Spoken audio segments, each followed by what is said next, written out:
अस्सलाम वालेकुम नाज़रीन, आप देख रहे हैं प्रोग्राम काशिफ अब्बासी के साथ। अभी आपने सुना पीडीएम का इजलास हुआ। इजलास के बाद 31 दिसंबर तक हुकूमत को मुस्ताफी होने की डेडलाइन दी गई, वरना 31 जनवरी तक, माफी चाहता हूं, वरना 1 फरवरी को इस्लामाबाद मार्च का ऐलान हो जाएगा। तारीख देंगे कि कौन से दिन ये मार्च किया जाएगा। साथ एक और चीज जो मीडिया के ऊपर मौलाना साहब ने बात कही, मैं जरा सुनाना चाहता हूं पहले कि मौलाना साहब ने मीडिया के बारे में क्या गुफ्तगू की। ये बात ज़ाहिर है 2 दिन से ट्विटर पर पॉलिटिकल पार्टीज काफ़ी एक्टिव हैं, लेकिन मौलाना साहब ने क्या कहा पहले ये सुनिए। इजलास में इस बात पर सख्त नाराजगी का इजहार किया गया और इस बात की शदीद मजम्मत की गई कि ISPR ने जिस तरह इलेक्ट्रॉनिक मीडिया के चैनल्स पर जलसे के खिलाफ मनफी प्रोपेगेंडे के लिए दबाव डाला, मुख्तलिफ एंकर्स पर दबाव डाला।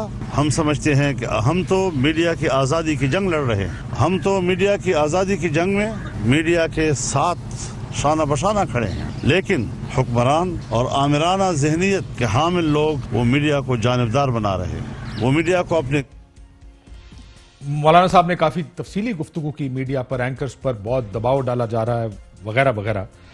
कल जब जलसा हुआ, या कोई भी जलसा होता है, ये आज की बात नहीं, तारीखी बात है। इमरान खान साहब जब पहुंचे 2011 का 30 अक्टूबर का जलसा करने, तब से ये रिवायत डली है कि कितनी कुर्सियां थीं, कितने लोग थे, और ये रिवायत शुरू की उस वक्त मुस्लिम लीग नून ने, जो रिवायत आज भी चल रही है कि किसी भी जलसे को ये जज किया जाता है कि क्या ये जलसा इंतहाई कामयाब है या मुकम्मल तौर पर नाकाम है।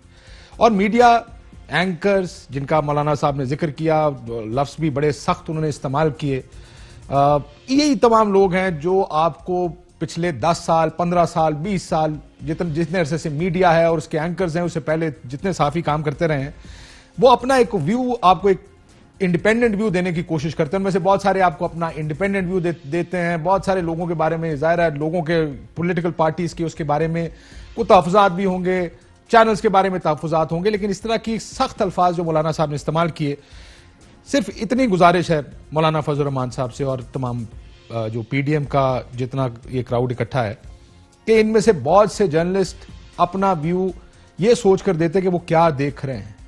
कुछ आपके हक में जाएगा, कुछ आपके खिलाफ जाएगा, कुछ से आपको शायद खुशी होगी, कुछ से आपको इंतहाई गुस्सा आएगा। आज मरीम नवाज शरीफ साहिबा ने, मैं एक मिसाल देता हूं, जब वो बात कर रही थी तो उन्होंने बीबीसी को कोट किया और कहा बीबीसी ये कह रहा है, जबकि बाकी सब लोग क्या बात कर रहे थे। बीबीसी ने कहा बहुत बड़ा जलसा है, बिल्कुल अच्छी बात है। यही बीबीसी जब गिलगित में एक इंटरव्यू हुआ बीबीसी के साथ, उन्होंने कहा कि मरीम नवाज शरीफ ने कंडीशनल हामी भर ली है बात करने की, अगर इमरान खान को एस्टैब्लिशमेंट हटाए। तो उस वक्त यही बीबीसी था जिसके बारे में मुस्लिम लीग नून का ख्याल था कि इस पर दबाव डालकर इससे यह बयान दिलवाया गया है, विच इज फेयर। ये चीजें पॉलिटिक्स में आपको हर वक्त किसी से खुश नहीं रहेंगे, लेकिन कम से कम ये सोच लें कि आप क्या बात करें। मैं अब आपको फर्ज करें, एक बहुत से साफियों ने अपना व्यू दिया जो कल का जलसा था, और जलसा इसलिए व्यू दिया क्योंकि ये बात बड़े शुरू हो गई, आप यार या पार की बातें हो रही थी, जलसा बड़ा होगा। ये मुस्लिम लीग नून और पीडीएम बार बार ये बात कर रही थी। चंद व्यूज हैं कि लोग क्या सोच रहे थे, जो एंकर्स थे, जो जलसे का में मौजूद थे, उन्होंने क्या देखा वहां जाके, या क्या उनका ख्याल था। किसी ने टीवी स्क्रीन पर देखा हो, किसी ने जलसा गाह में जाके देखा, क्या भी हुआ जरा सुन लीजिएगा। जो तवक्का थी लोगों की, उसके ऊपर आज की ना स्पीचेस पूरी उतरी हैं, ना आज का क्राउड पूरा उतरा है। तो ये काफी मुश्किल इनका आइंदा लाहेमत जो है वो हो गया। ठीक है, जलसा जो है वो आज कोई बहुत बड़ा क्राउड लाने में नाकाम रहा है। वो जो उनसे तवक्को की जा रही थी, लाहौर उनका गढ़ है, लाहौर उनका घर है, उतना बड़ा जलसा आप नहीं कह सकते जितना मैसिव होता है, लेकिन आप इसको इमरान खान के 2011 के जलसे से कंपेयर नहीं कर सकते। पीडीएम के लिए अगर आज ओवरऑल अगर मैं इसको बात करूं, 10 में से अगर मुझे मार्क्स देने हो पीडीएम को, 4 या बहुत ज्यादा अगर आप इनको मार्क्स दें तो 5 मार्क्स दे सकते हैं। एक तो मौसम बहुत सर्द है, दूसरा एक कोरोना वायरस नामी आलमी वबा भी फैली हुई है, तो जिसमें जलसा करने का फैसला ही जो है वो बहुत गैर मामूली था। तो आप दिन की रोशनी में भी काफी क्राउड इकट्ठा कर सकते थे। सो ये तमाम जर्नलिस्ट हैं जिन्होंने अपना अपना व्यू दिया। बहुत से लोग ऐसे थे जो जलसा गाह में मौजूद थे। इन तमाम को देखकर में बहुत से लोगों ने, मौलाना साहब को इस बात का एहसास शायद नहीं है, उनको ये लगता है कि जहां वो खड़े हैं लाइन वहां से शुरू होती है। गोलियां भी खाई हैं, धमकियां भी सुनी हैं, बहुत सी मुश्किलात से गुजरे हैं, सिर्फ अपने व्यूज को प्रोटेक्ट करने के लिए। नहीं समझ आएगी, मुझे यकीन है कि पीडीएम को समझ नहीं आएगी, क्योंकि हमारी जमहूरियत क्या है पाकिस्तान की, हमारी जमहूरियत यह है कि जो मैं कहूं उसको मनो अन मानो, वरना आप सारे या बिके हुए हैं या प्रेशर में काम कर रहे हैं।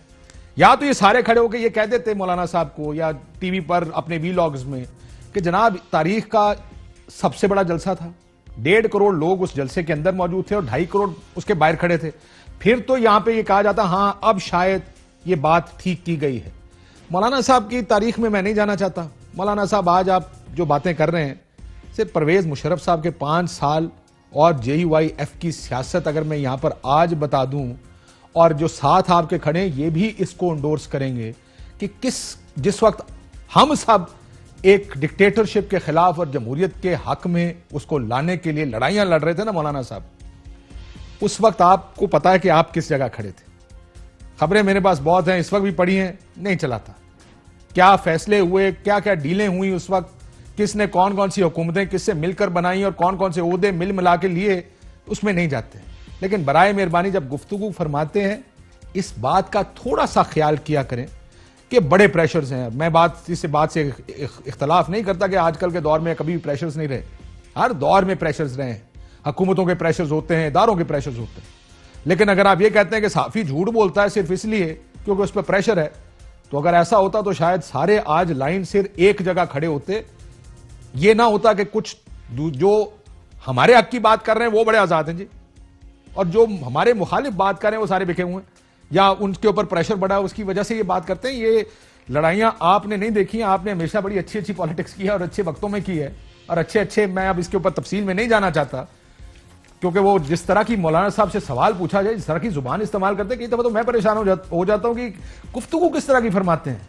सख्त तरीन जुबान, जो सवाल मुश्किल आ जाए, आपको किसी ने कहा होगा ये सवाल पूछने का, ये सवाल जनाब सवाल कहा हो या ना कहा हो, आप उसका जवाब दें, आगे चलें। ये प्रॉब्लम है हमारी डेमोक्रेसी का कि हमारी डेमोक्रेसी को सिर्फ अपने हक में बात करने वाले चाहिए। वो कहें इस वक्त रात के 8:10 10 मिनट हो चुके हैं, अगर कहा जाए लीडर उठ के मौलाना साहब फरमा दें कि इस वक्त दोपहर हुई है, तो सारों को कहना चाहिए कि दोपहर हो गई। अगर नहीं कहेंगे तो ये सारे बिके हुए हैं या इन पर बड़ा प्रेशर है। एनीवेज चलते हैं आगे प्रोग्राम की तरफ, क्योंकि कल से बड़ी बहस शुरू हो गई जलसे के बाद से कि जलसे के नंबर्स क्या थे। एज आई सेड कि जलसों के नंबर्स के ऊपर बड़ी बहस हुई, और ये भी एक बड़ा पुराना ट्रेंड है कि शुरू हो गया कि गिनती करो कि जलसा कामयाब और नाकाम 70,000 लाख 1.5 लाख से कम नाकाम होगा। और ये बात मेरा ख्याल है सबने, बहुत से लोगों ने कही और खुल के कही कि जलसा अच्छा था। अच्छे से मुराद ये कि मुस्लिम लीग नून ने शायद 20-22 साल में मीनार पाकिस्तान पर जलसा नहीं किया। लाहौर में बड़े जलसे की आदत रिवायत कभी मुस्लिम लीग नून ने डाली नहीं, क्योंकि उनको शायद कभी जरूरत ही नहीं पड़ी। उनका अपना गढ़ था, छोटे जलसे करके सीटें हमेशा से मुस्लिम लीग नून की रही हैं, इस वजह से उनको जरूरत नहीं पड़ी। ये पहला मौका था इतने अरसे बाद, साल के बाद, कि उनको एक बड़ा जलसा करना पड़ा, और जिसकी वजह से ये बहस शुरू हुई कि क्या इस नंबर के साथ, क्योंकि ऑपोजिशन हुकूमत का इस्तीफा मांग रही है, जैसे आपने देखा, अब डेडलाइन भी दे दी गई है 31 जनवरी की। सो इस वजह से ये बहस शुरू हो गई थी। ये ना कहें, जैसे मैंने दोबारा आपको कुछ लोगों के शॉर्ट्स दिखाए भी हैं, आज आप कहते हैं ये आप अगर ये कहते हैं कि जलसा उस तरह का नहीं था जिस तरह का होना चाहिए था, तो इसका मतलब ये नहीं कि सारे बिके हुए हैं। शायद उनको जो नजर आया उन्होंने उसकी बात कर दी।